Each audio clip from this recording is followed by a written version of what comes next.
मेरे पाँव के नीचे से ज़मीन निकल गई। मैं ड्राइव कर रहा था तो मैंने गाड़ी साइड पे लगाई और मैंने कहा क्या सच में मेरा वीज़ा नहीं लगा? उन्होंने कहा नहीं यार, ये तो इस पे तो कोई स्टिकर नहीं लगा हुआ आपके वीज़े का।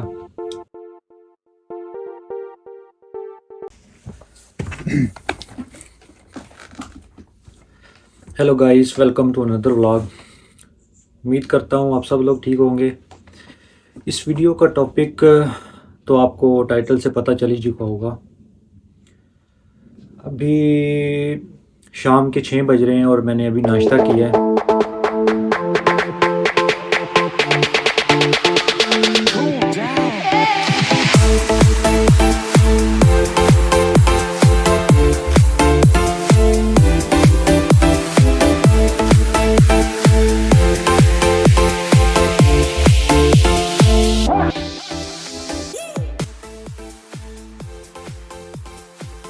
अभी नाश्ता करके बर्तन धो के मैं आ गया हूँ।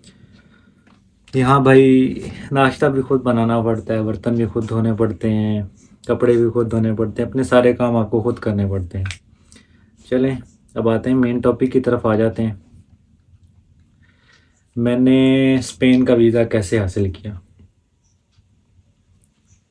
मेरे कुछ दोस्तों ने इटली का वीज़ा हासिल किया था, तो इटली ने उनको जितने दिन का उन्होंने ट्रैवल डाला था ना, उतने ही दिन का दिया था। तो मैंने सोचा था कि मैं स्पेन का वीज़ा डालूँगा। स्पेन थोड़ा लॉन्ग पीरियड का वीज़ा देता है। तो स्पेन का मेरे किसी दोस्त को एक्सपीरियंस नहीं था, ना ही किसी जानने वाले को एक्सपीरियंस था। कुछ लोगों से बात हुई जिनसे हेल्प मांगी कि मुझे ना थोड़ी इन्फॉर्मेशन दे दें कि स्पेन का वीज़ा मैं कैसे डालूं और कैसे मैं हासिल कर सकता हूं। तो जिन जिन से बात हुई, किसी ने इन्फॉर्मेशन नहीं दी। हर बंदे ने अपना माजून बेचने की कोशिश की है। किसी ने बोला कि मैं आपसे 200 पाउंड चार्ज करूंगा, किसी ने बोला मैं 300 पाउंड चार्ज करूंगा, आपको मैं अपॉइंटमेंट भी लेके दे दूंगा, आपको कोई ज़रूरत नहीं है, बस अपनी मैं आपको फ़ाइल तैयार करवा के दूंगा, आपने वो फ़ाइल लेके जानी है और ये मैं आपका सारा हल करवा दूंगा। आपकी उसी दिन मैं मतलब नेक्स्ट डे की आपकी अपॉइंटमेंट निकाल के दे दूंगा। मेरे वहाँ पे थोड़े रेफरेंसेस हैं, ये हैं वो हैं। तो मैंने ये सोचा कि यार इन लोगों के कैसे रेफरेंस हो सकते हैं, ये भी तो एक आम लोग हैं। ये कौन से कोई हाई लेवल के लोग हैं, कोई अफसर हैं या फिर कोई हाई कमीशन के अंदर काम करते हैं, किन के रेफरेंस होंगे। ये सब झूठ होता है यार कि मेरा रेफरेंस है, मैं ये कर दूंगा, मैं वो कर दूंगा। तो मैंने सोचा कि ऐसा क्या है जो ये लोग कर सकते हैं और मैं नहीं कर सकता हूँ। फिर मैंने थोड़ी रिसर्च की। पता चला कि स्पेन को डील करता है BLS, और ये वर्ल्ड वाइड जो है ना स्पेन को डील करता है, स्पेन के वीज़ा को। पाकिस्तान में भी BLS के थ्रू ही आप वीज़ा अप्लाई करते हैं। तो फिर मैंने देखा कि BLS का ऑफिस कहाँ पे है। तो पता चला मुझे कि BLS के लिए फ़िलहाल आपको अपॉइंटमेंट नहीं चाहिए मैनचेस्टर के अंदर। तो वॉक इन के ऊपर अपॉइंटमेंट थी। मैं अपनी फ़ाइल रेडी करके BLS के ऑफिस पहुंच गया। वहाँ जाके जो है मैंने देखा एक लंबी कतार लोगों की लाइन में लगी है जो वेट कर रही है अपनी फ़ाइल सबमिट करने के लिए। और फाइल सबमिट का टाइम था 12 बजे तक का। मैं अराउंड 10:30 पहुँचा था वहाँ पे। फिर मुझे एक बेनिफिट मिल गया कि जो लड़का वहाँ पे सिक्योरिटी कर रहा था उसके साथ मेरी थोड़ी जान पहचान थी, तो उसने मुझे अंदर जाने दिया। अंदर गया हूँ, मैं अपनी फ़ाइल सबमिट की है। फ़ाइल सबमिट कर रहा था तो उसने मुझे बताया है कि जो आपकी होटल बुकिंग है ये डॉलर्स के अंदर है। ये डॉलर्स के अंदर नहीं होनी चाहिए, या ये पाउंड के अंदर हो या यूरो के अंदर हो, तो अब तब आपकी फ़ाइल यहाँ पे सबमिट होगी। और दूसरा उसने मुझे बताया जो आपकी टिकट है ये कंफर्म होनी चाहिए और डायरेक्ट एयरलाइन की तरफ से आपको ये टिकट इशू होना चाहिए, या एयरलाइन की तरफ से जो आपको मेल आती है टिकट की वो आप प्रिंट करके लाएँ तो आपकी फ़ाइल सबमिट होगी। उस दिन मेरी फ़ाइल सबमिट नहीं हुई। उसने मुझे एक स्लिप बना के दे दी कि आपको कल जो है क्यू में लगने की ज़रूरत नहीं है, लाइन में लगने की ज़रूरत नहीं है। आप कल आएँ, डायरेक्ट यहाँ पे अंदर आ जाएं और अंदर डायरेक्ट मेरे पास इधर मेरे कैबिन में आएँ, तो मैं आपका जो आपकी फ़ाइल है ये सबमिट कर दूँगा। तो रात को मैंने अपने दोस्त से हेल्प की, उसने मुझे टिकट और मेरा होटल बुक करके दिया। टिकट की, होटल किया, रायन एयर की बुक की थी रायनियर की, मुझे मेल आई, मैंने वो मेल जो है प्रिंट किए, प्रिंट करके मैं ले गया। तो नेक्स्ट डे जो है उन्होंने मेरी फ़ाइल जो है सबमिट कर दी। तो जो वॉक इन पे थी उसकी जो एम्बेसी की फ़ी थी वो 170 पाउंड ले रहे थे, और नॉर्मल आई थिंक 110 पाउंड है कि 120 पाउंड है, आई थिंक इतनी ही है। तो वो प्रायोरिटी सर्विसेज थी कि वॉक इन पे प्रायोरिटी वीज़ा आपको इशू कर रहे थे। तो उन्होंने मुझे बोला कि 2 वीक्स का टाइम है, 2 वीक्स के बाद आपका रिस्पॉन्स आपको मिल जाएगा। फिर मैंने वेट किया, एक एक दिन गिन गिन के मैंने वेट किया। तो मैं मैनचेस्टर काम पे आया हुआ था, तो अदनान भाई के घर मेरा पार्सल आया, पासपोर्ट। तो उन्होंने मुझे कॉल की कि तुम्हारा पासपोर्ट आ गया है।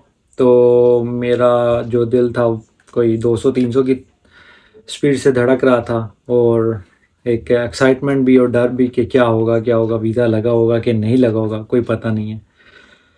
तो मैंने उनको बोला आप मेरा पार्सल ओपन करें और मुझे बताएं कि वीज़ा स्टैम्प हो गया है या नहीं हुआ।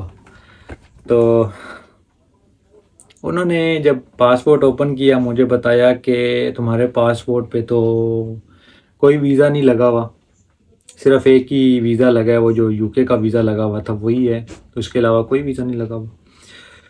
मेरे पाँव के नीचे से ज़मीन निकल गई। मैं ड्राइव कर रहा था, तो मैंने गाड़ी साइड पे लगाई और मैंने कहा क्या सच में मेरा वीज़ा नहीं लगा? उन्होंने कहा नहीं यार, ये तो इस पर तो कोई स्टिकर नहीं लगा हुआ आपके वीज़े का। फिर मैंने उनको बोला कि यार जो पार्सल आया उसके अंदर कोई लेटर है रिफ्यूज़ल का कि क्यों रिफ्यूज़ किया है?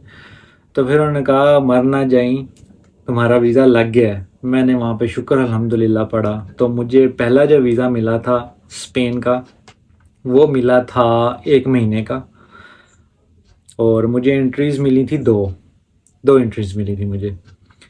तो मैं कैसे गया, कहाँ कहाँ गया, ये मैं एक नए व्लॉग में बताऊँगा। तो जब मैंने नेक्स्ट टाइम जो वीज़ा अप्लाई किया था स्पेन का, वो मैंने अब आई थिंक मैं अपने ट्रिप से वापस आ गया था, उसके बाद मैंने दोबारा स्पेन का वीज़ा अप्लाई किया था। जो मैंने नेक्स्ट वीज़ा अप्लाई किया था उसके लिए मुझे अपॉइंटमेंट बुक करनी पड़ी थी। तो आप देख सकते हैं, मैं आपको अभी शो भी कर दूंगा स्क्रीनशॉट BLS का। तो मैंने BLS के ऊपर अपना पोर्टल बनाया, पोर्टल बना के मैंने एप्लीकेशन फ़िल की। एप्लीकेशन फ़िल करने के बाद जब आप पूरी एप्लीकेशन फ़िल कर लेते हैं तो वो आप फॉर्म डाउनलोड करते हैं, अपना जो आपने फ़िल किया होता है वो आपका फॉर्म फिल होके ना डाउनलोड आप करते हो, उसको प्रिंट करवा के लेके जाना होता है। फिर मैंने नीचे उसके ऑप्शन आता है अपॉइंटमेंट बुक का ना, एक नॉर्मल वीज़े की अपॉइंटमेंट होती है, एक प्रायोरिटी वीज़े की ना प्रीमियम अपॉइंटमेंट होती है। नॉर्मल जो थी वो फ्री होती है, उसकी एक मतलब एम्बेसी की फ़ी जो होती है 110 पाउंड 120 पाउंड होती है, मुझे एग्जैक्ट नहीं पता। तो मैंने वो चेक की तो कोई अपॉइंटमेंट नहीं थी, आने वाले 2 महीनों के अंदर भी कोई अपॉइंटमेंट शो नहीं हो रही थी। तो फिर मैंने प्रीमियम वीज़ा की अपॉइंटमेंट ले ली जो मुझे कॉस्ट करेगी 170 पाउंड। तो सेम वही पिछला ही मतलब मिल रही है, वीज़ा लगवाना ही है तो फिर प्रीमियम ही ले लेते हैं। फिर मैंने प्रीमियम जो है अपॉइंटमेंट बुक की। तो अपॉइंटमेंट बुक करने के 1 दिन के 2 दिन के बाद BLS की मेल आई कि हमारा जो ऑफिस है वो पहली लोकेशन से चेंज हो गया है, और उन्होंने मुझे एड्रेस भेजा कि टाउन के अंदर मैनचेस्टर सिटी सेंटर जो होता है टाउन, उसके अंदर उन्होंने मुझे लोकेशन बताई कि किंग स्ट्रीट है, या अब मुझे एग्जैक्ट नहीं याद, मेरे ख्याल किंग स्ट्रीट ही है जहाँ पे उनका अपने ऑफिस है, और वो आई थिंक 2nd फ्लोर के 3rd फ्लोर के ऊपर है उनका ऑफिस। तो उन्होंने मुझे मेल की कि आपने पुरानी लोकेशन पे नहीं नई लोकेशन पे आनी और ये एड्रेस है। तो मैं नई लोकेशन पे गया, मैंने अपना वीज़ा फाइल सबमिट की। तो वहाँ उन्होंने मुझे बोला कि आपका तो यहाँ वीज़ा सबमिट हो ही नहीं सकता है क्योंकि आपकी जो यूनिवर्सिटी है वो तो मैनचेस्टर की नहीं है। मैंने कहा यार देखो, मेरी यूनिवर्सिटी जो है एक दिन होती है, तो मैं मैनचेस्टर ही रह रहा हूँ, अपनी फैमिली के साथ रह रहा हूँ।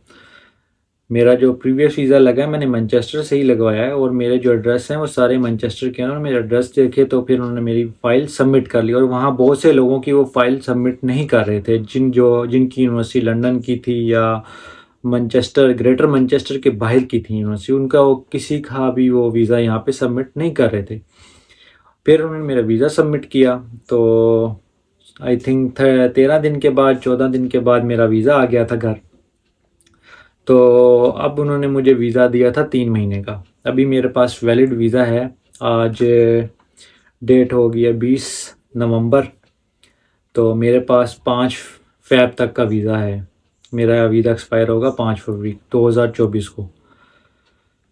तो अभी जो है मैं आपको अपने वीज़ा पहले वीज़े की भी और दूसरे वीज़ा की भी मैं आपको पिक्चर जो है शेयर कर दूँगा। तो मेरा ये वीडियो बनाने का मकसद ये है कि भाई आपको कोई हेल्प चाहिए आप इंटरनेट पे सर्च करें, मुझे मैसेज कर लें, मैं आपको इन्फॉर्मेशन दे दूँगा कि ऐसे-ऐसे होता है।